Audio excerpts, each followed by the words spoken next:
Very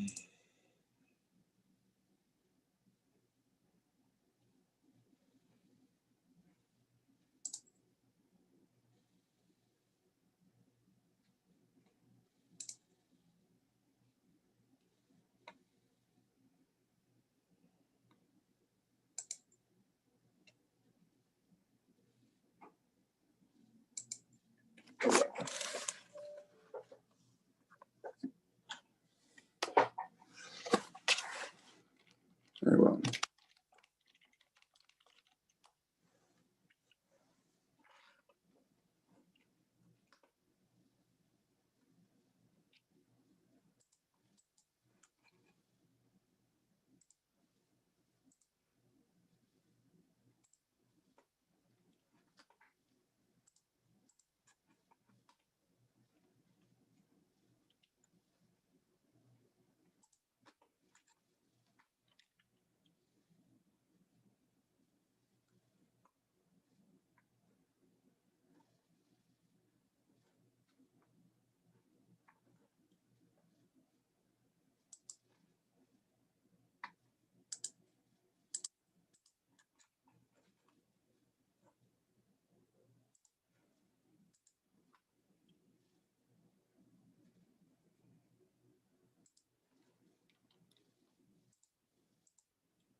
So it's almost noon. This is Chris Rogers. I see we've got a few people who have joined. One indicated the Zoom link may not work. So that was emailed today.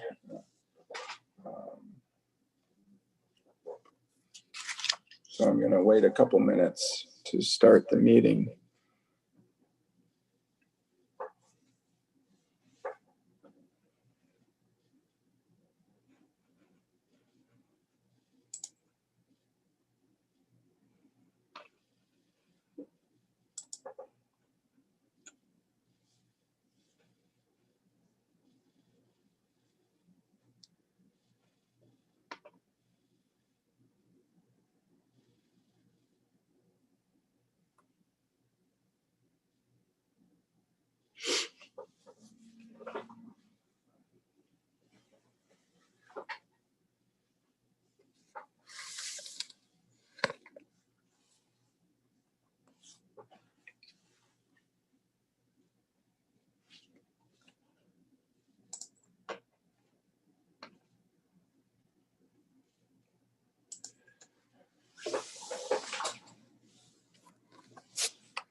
All right, so what I'm going to do, just a couple minutes here, I'm going to try to resend the Zoom link, see if we can email that out to the members in the event that I'm not sure. It looks, not sure what happened.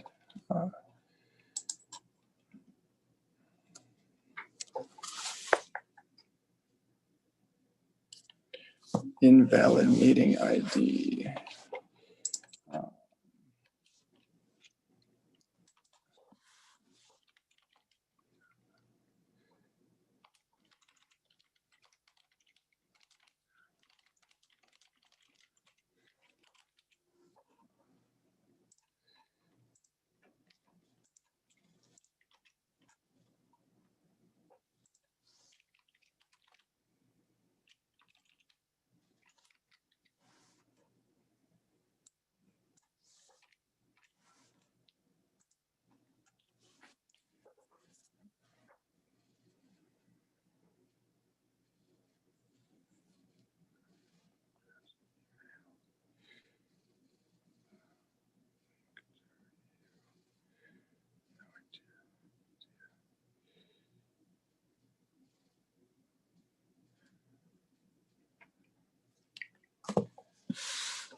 So we're getting more people to join, probably that had to circumvent the usual link and enter the meeting ID and passcode. So that's good. I've shared the link with Gina again. Hopefully that can get emailed out. I'm not sure what the technical difficulty is. So what I will do is start the meeting and introduce Jon here in a couple minutes. And then what I'm hoping to do is have a brief vote on the items that were emailed on November 10th, being the new dues structure and the board of directors elections, re-elections for the next couple of years. So I will bump that to the end to see if we can get a quorum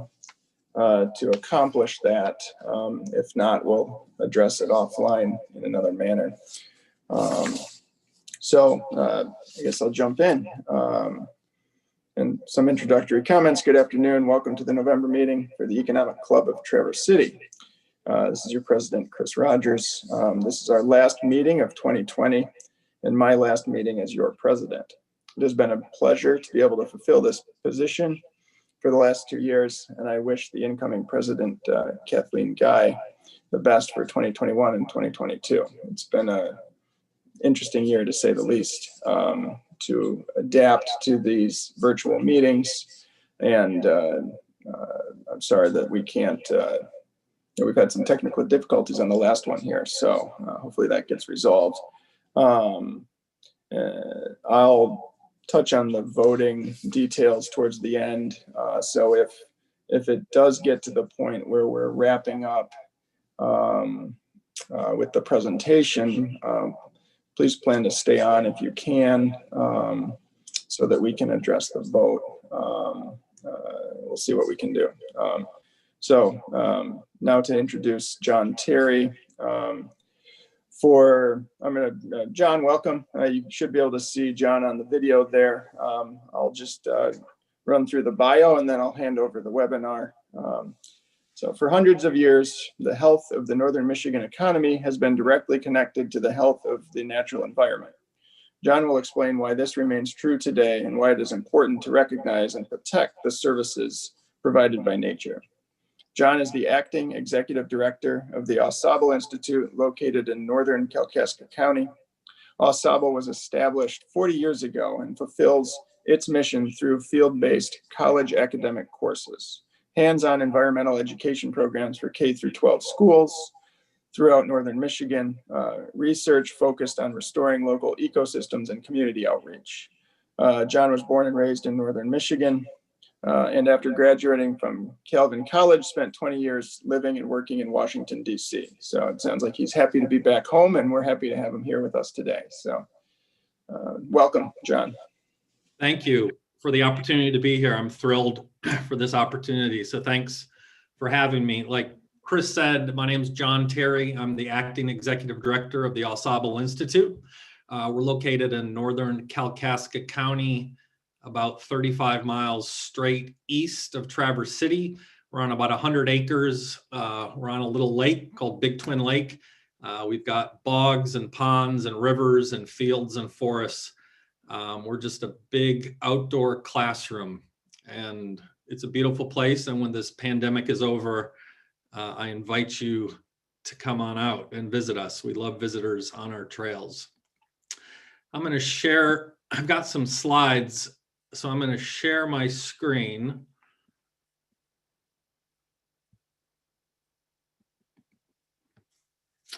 I'm assuming that's working, Chris. Stop me if it's not.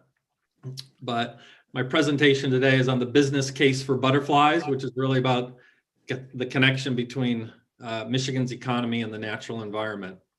Jon, it's working, just so you know. So thank you. Awesome. Thank you. At our another just quick moment about Au Sable before I kind of get more into the presentation is our mission is to inspire and educate people to serve, protect, and restore God's earth. And we believe it's wrong to wreck or waste the earth because we feel the earth's a gift and we didn't make it, and we're called to serve and protect it. So we're open to all and we serve all, but it's our faith that deeply motivates us to do our work. So that's why we do what we do. Now let me tell you quickly what we do. Our work is really in 4 categories. The first is a college program that's in the summer.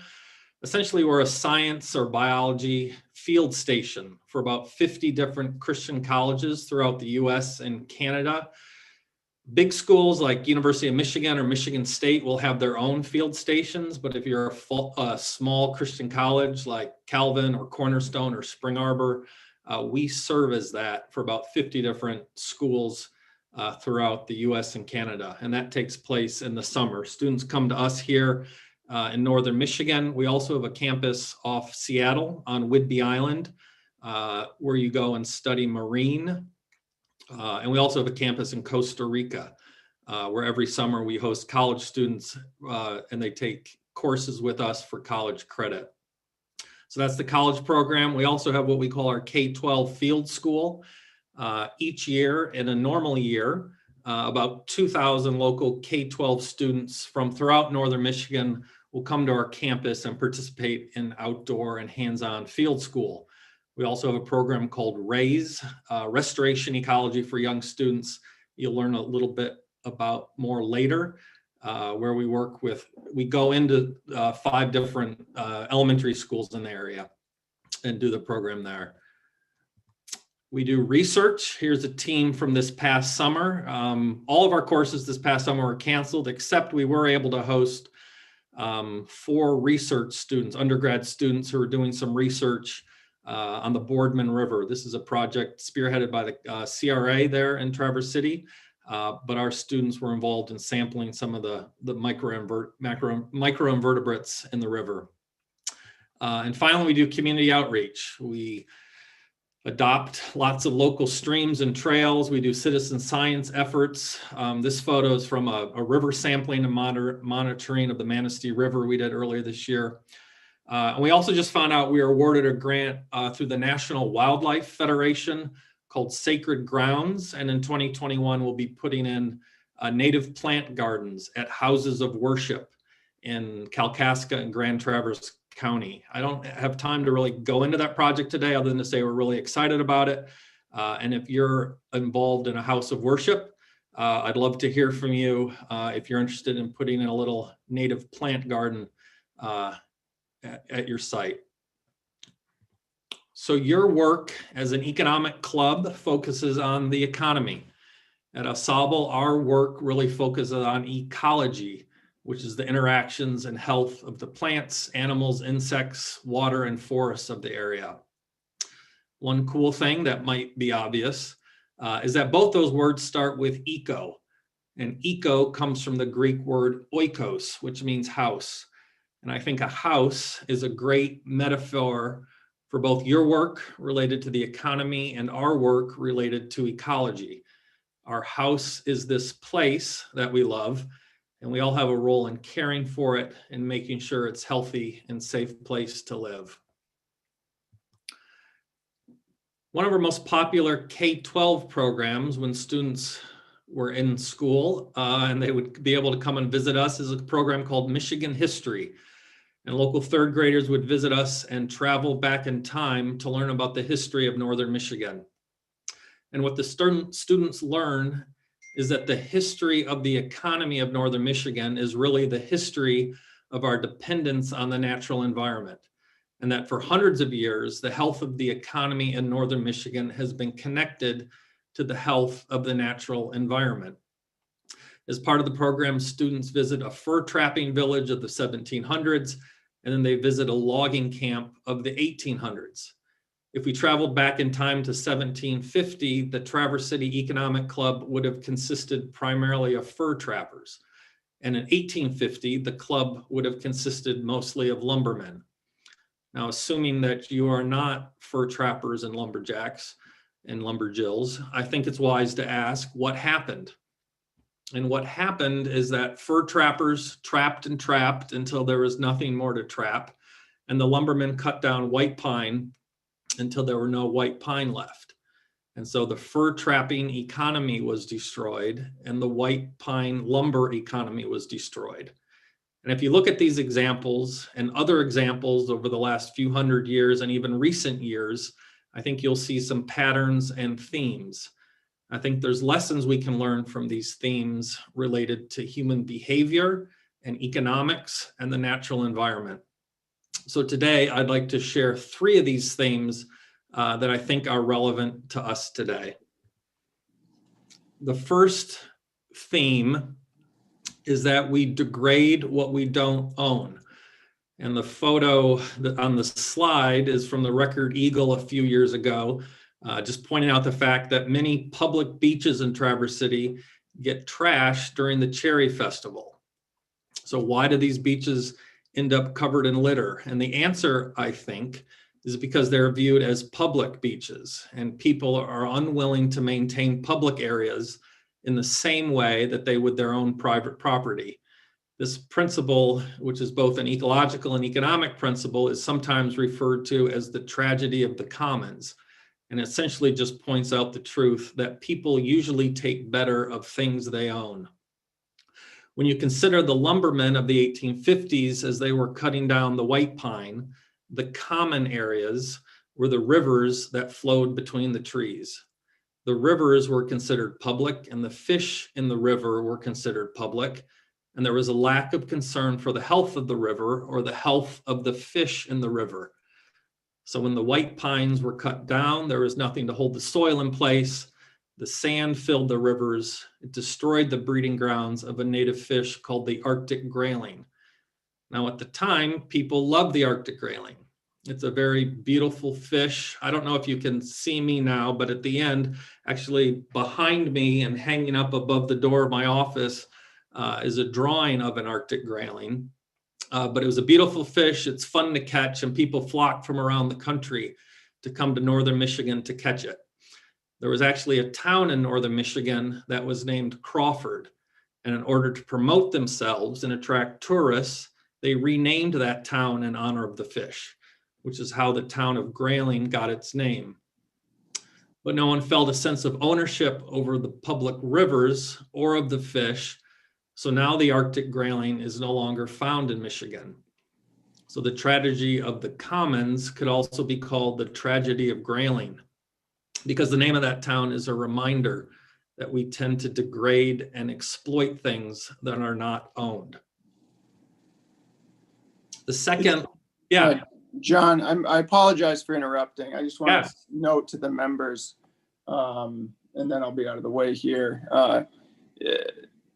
to all the members listening and watching, if you would cast your vote on the dues and elections, either via chat or email to our economic email address, I would appreciate that. We've got a quorum at the moment, so I'll leave you alone. I apologize for the interruption. So, do you want to officially do that? I'm happy to pause if that will help.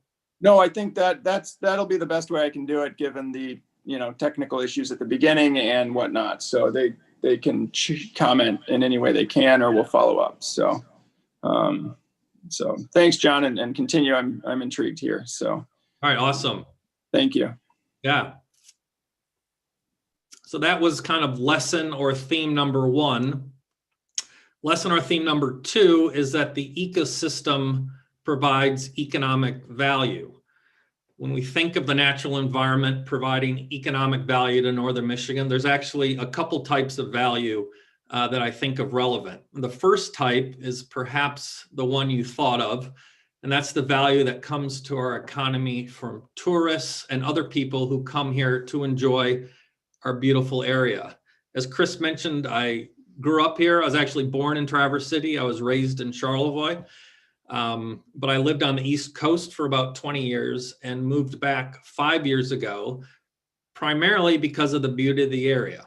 And yes, the people here are beautiful and friendly, but the real motivator for me was because I wanted to be near beautiful lakes and rivers and forests of Northern Michigan.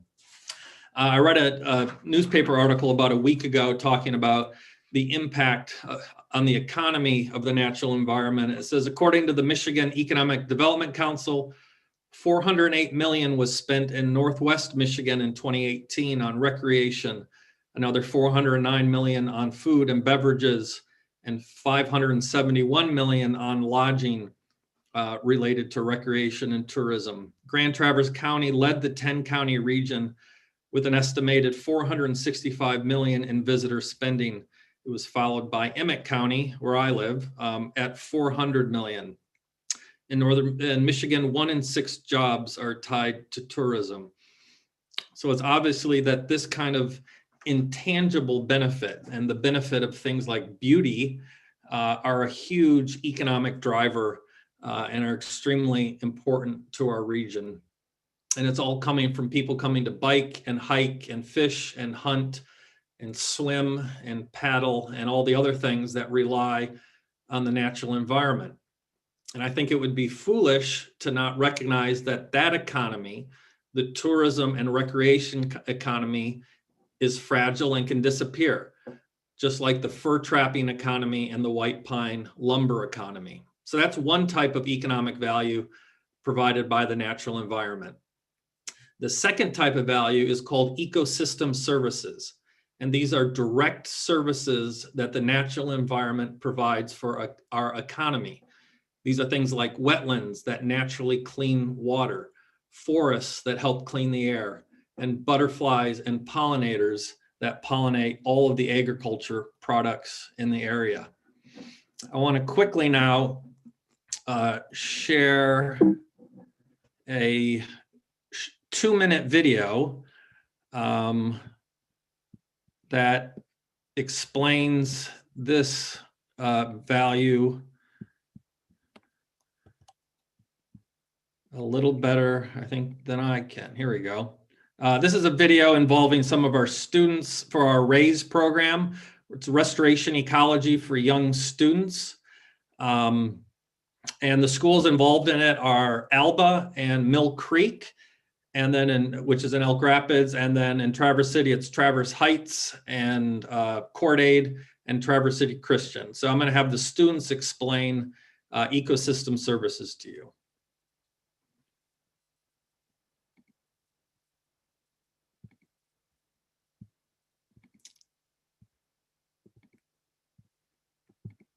One second. The plants in the back, shovels are attached. Plants are green and the shovels are black. Restoration ecology for young students. The RAISE program is for restoration ecology for young students. Restoration ecology for young students. Ecology For young kids. Restoration ecology for young students. And what are you doing today? We're planting plants at the Boardman River, and as you can see, the river is right here. What are we doing today? What are you doing right now? We're planting at the Boardman River. What are we putting in? Plants, 1,000 plants. Why are we planting them along the Boardman? Because it's native plants in there. Ow! It's good for the earth. What's the biggest thing you learned through RAISE? How native plants or how non-native plants can affect the native plants.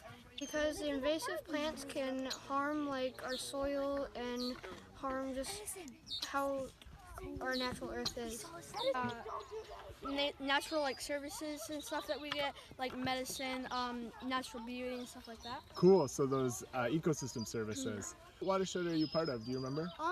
We're part of the Mill Creek watershed and Elk Lake watershed, Great Lakes watershed, and really part of like we're part of like Michigan and stuff like that. What was your favorite part of RAISE?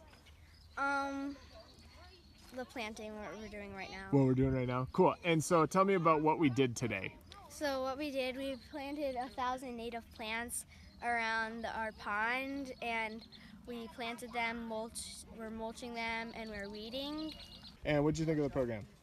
I think the program was amazing because it helped me learn a lot of environmental skills and things that help the environment and stay outdoors much longer and help people and living things. Outdoors is like worth it. Like if you do good things to it, it'll help save like the earth. Anything else you want to say? I just want to say that nature is important. Yeah. A chipmunk was eating my plant. Water it, water it. Now we're done. Now we're done. No, we forgot to die. Now we're done. Now You got anything else to say? All right, thanks, man, for all your work.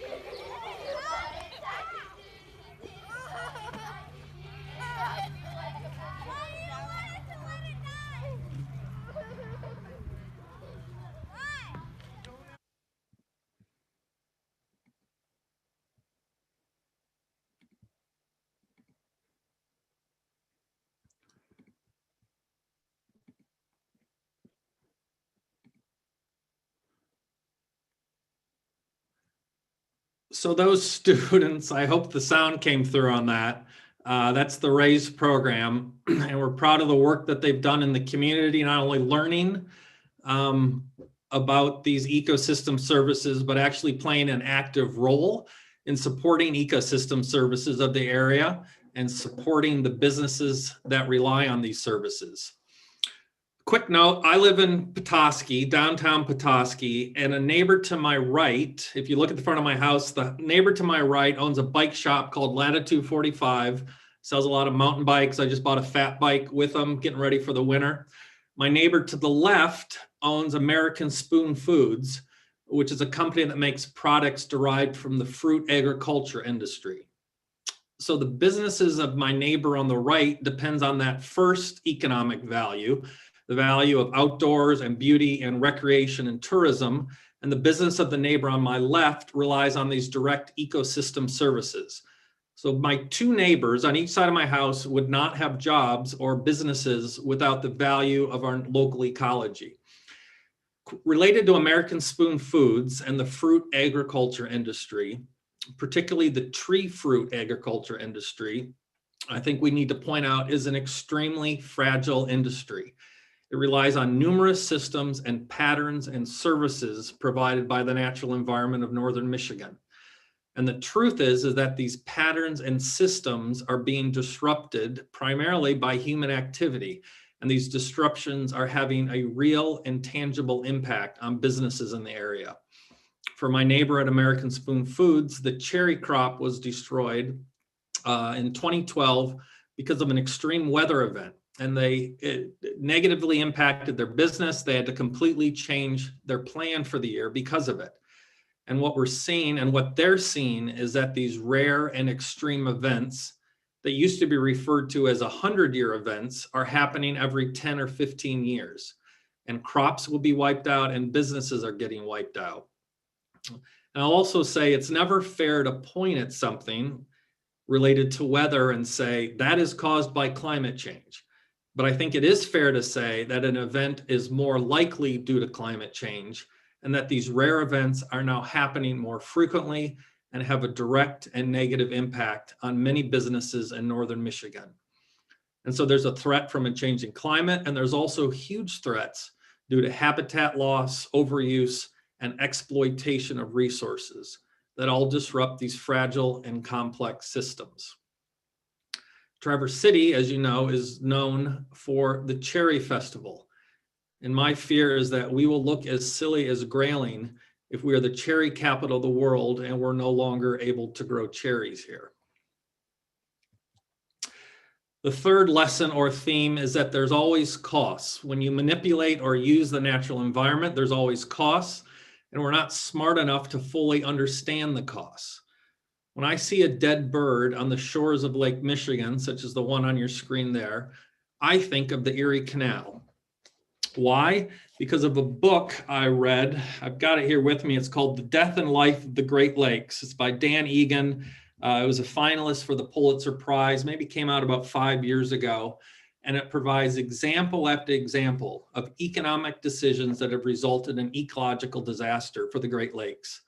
The Erie Canal was purely an economic decision, and its impact has been a disaster for the ecology of Lake Michigan, a lake we all love because the canal opened up the Great Lakes to seafaring vessels, which brought with them seafaring animals like sea lamprey and quagga and zebra mussels.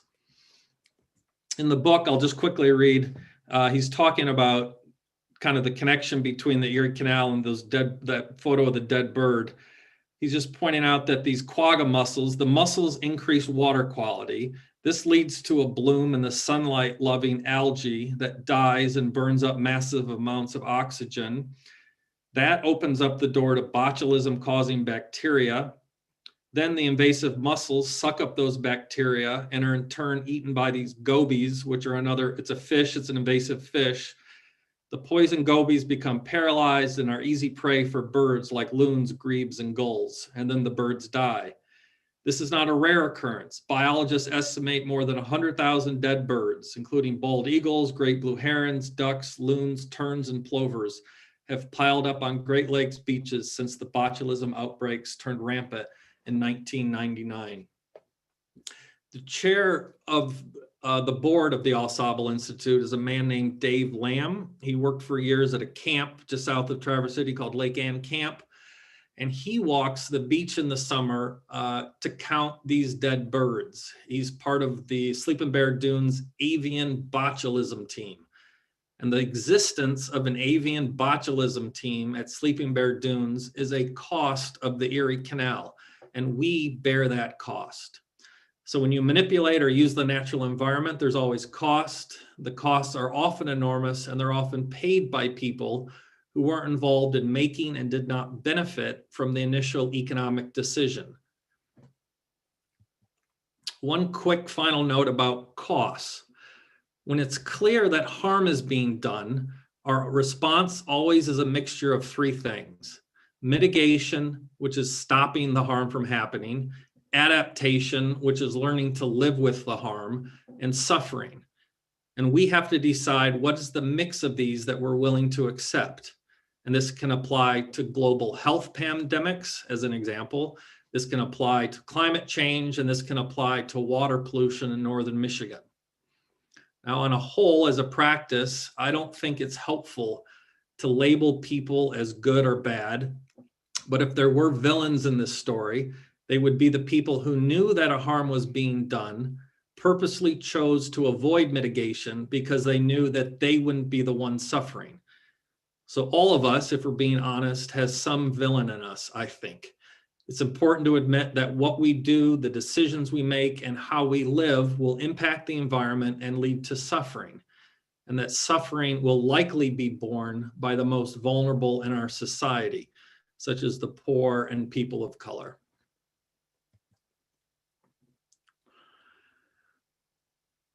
So the role of the business community, knowing these kind of three themes. What is the role of the Economic Club of Traverse City? And the reality is, the truth is that your club, the business community, is the driving factor of change in our country and in this area. If the Economic Club of Traverse City wants something to happen, it will get done. There's a great many nonprofits in the area that are working on these issues, but the reality is our impact is tiny and limited compared to the power of the business community.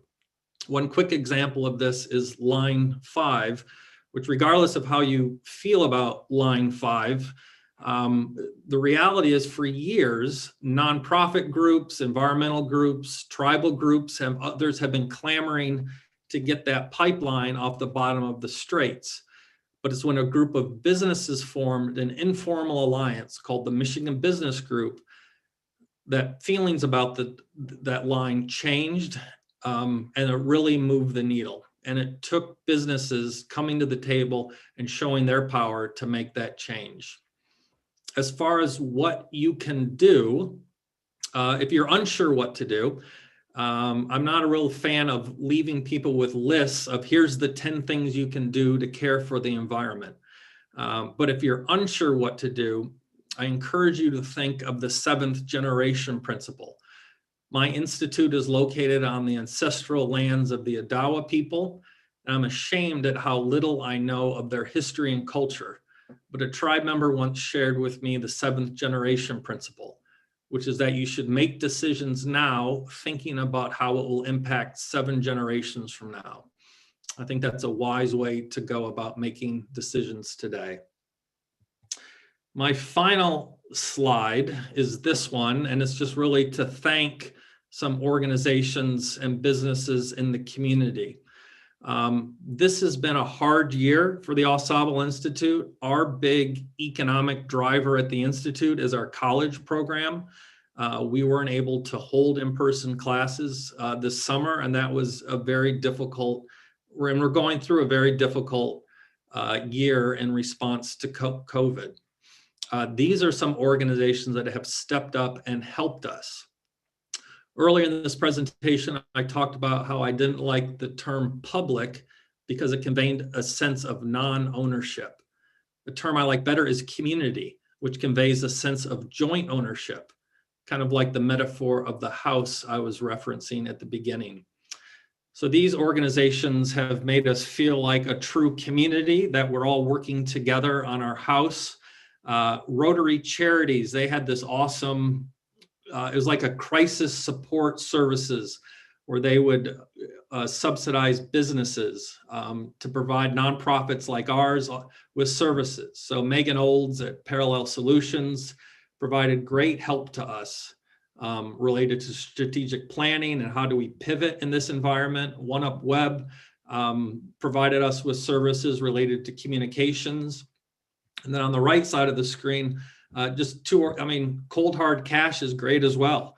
Paddle-Antrim, they're a nonprofit themselves that are doing great work in the area. They have this program they established called Ripple Grants, Ripple Effect Grants, and they gave us a grant to help us build a hoop house or a greenhouse on our property that we use in those habitat restoration projects with the classrooms. The Community Foundation there in Traverse City is doing great work, and they've been a supporter of us as well. So I just wanted to end with that slide and a real, just a sense of appreciation of organizations that have really helped us through this time. And with that, that's my last slide. I want to thank you for the opportunity. Kalkaska County can feel like a world away from Traverse City, and I just appreciate the chance to be here and share some of the things I've been thinking about. Jon, thank you. Excellent. I appreciate your hanging with us for the technical issues there at the beginning and whatnot. So how'd the vote turn out? I'm kind of on pins and needles. It's trickling in, so I'm gonna have to track people down. I've never hosted a vote on Zoom before, so we've got some comments to those members online still. I'd encourage you to submit questions to the Q&A or chat feature, and I will be happy to read those off. And also email your votes or call the club or whatnot. I think they're simple matters, but just trying to take care of them in an appropriate manner. So let's see. I've got a couple Q&A, John. Let's see.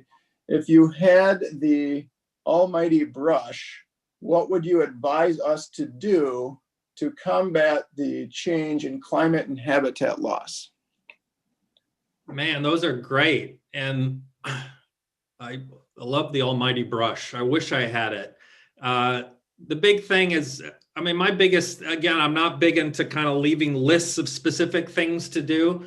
But as I'm more about kind of just the importance of paying attention. Actually, the shirt I'm wearing today, I'm not taking my clothes off, but it says, look up and see. One of our themes for our college program is look up and see, which is really just a sense of paying attention. We live in a super distracted world. I think the great curse of our age is distraction. So the biggest thing you need to do is pay attention, be aware of what's happening, and then there's great organizations in Traverse City doing great work around this. Pick an area that you care about, whether it's related to, energy or climate, agriculture, water, habitat restoration, all those things.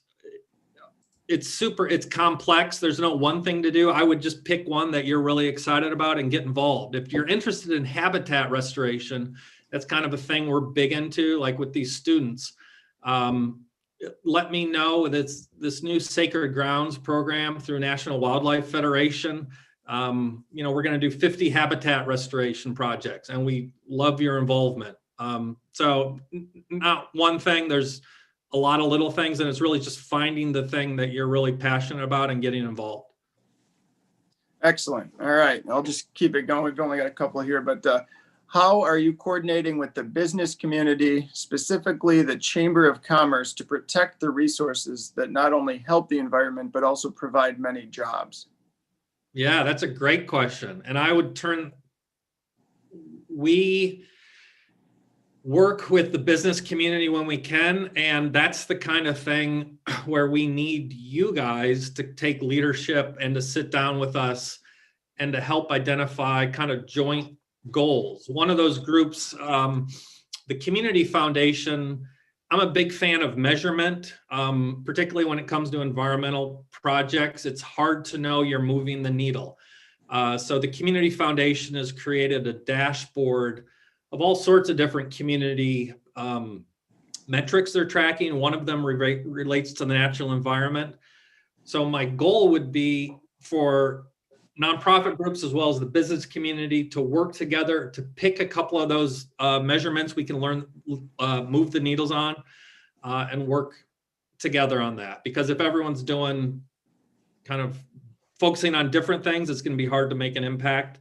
But would love to kind of have those conversations about how do we join together, because on our own, if the business community just thinks groups like ours or the other environmental groups in Traverse City, like Conservation Resource Alliance, if you're leaving it up to us to do it, there's no way we have the power or the impact of business. So we need you guys leading the way.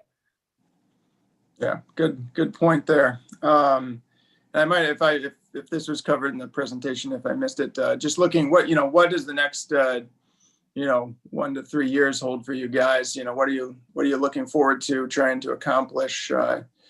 And maybe a second part to that, the coronavirus impact is that, I know you mentioned at the end there, it's hindered some of the fundraising perhaps, and then gatherings.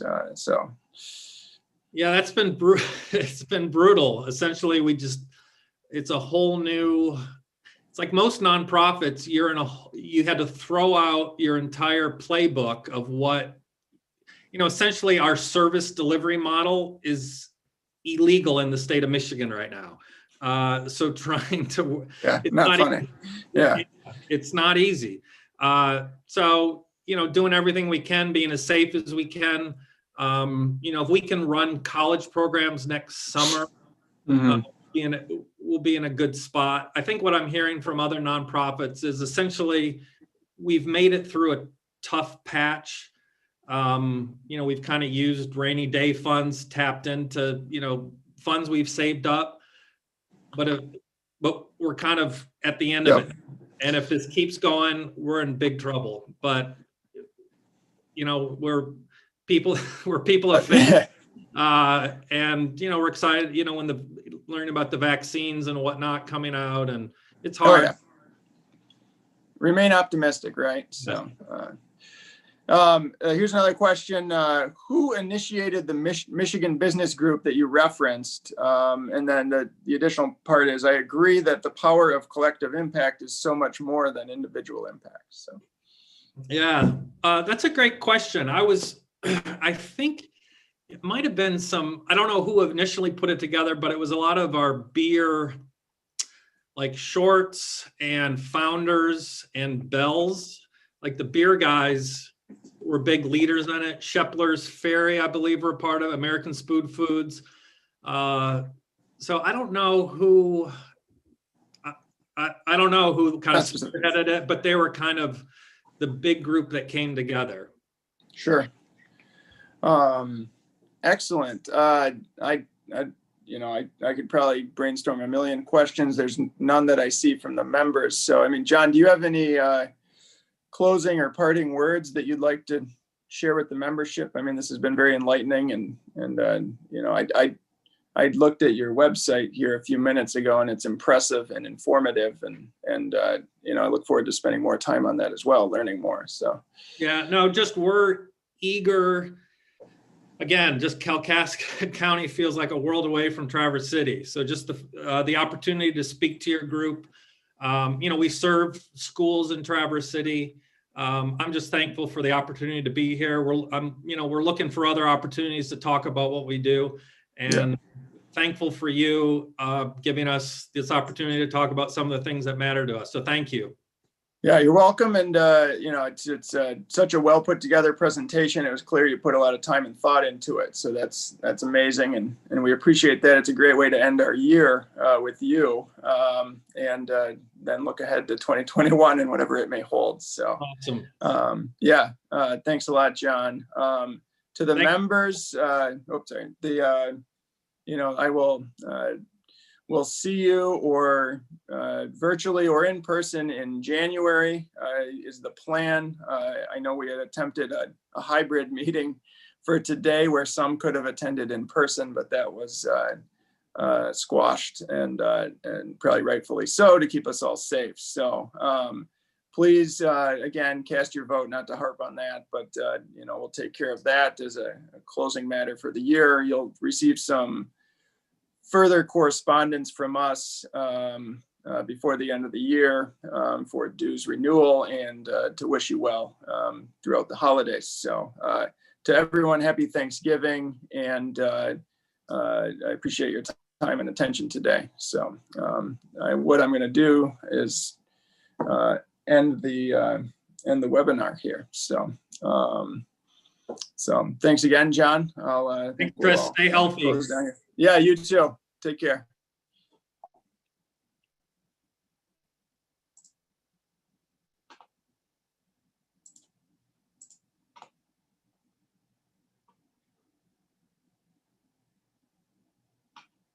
All right, people are trickling out. Thanks again for your attendance. Just checking my chat. Q&A. Close. Leave.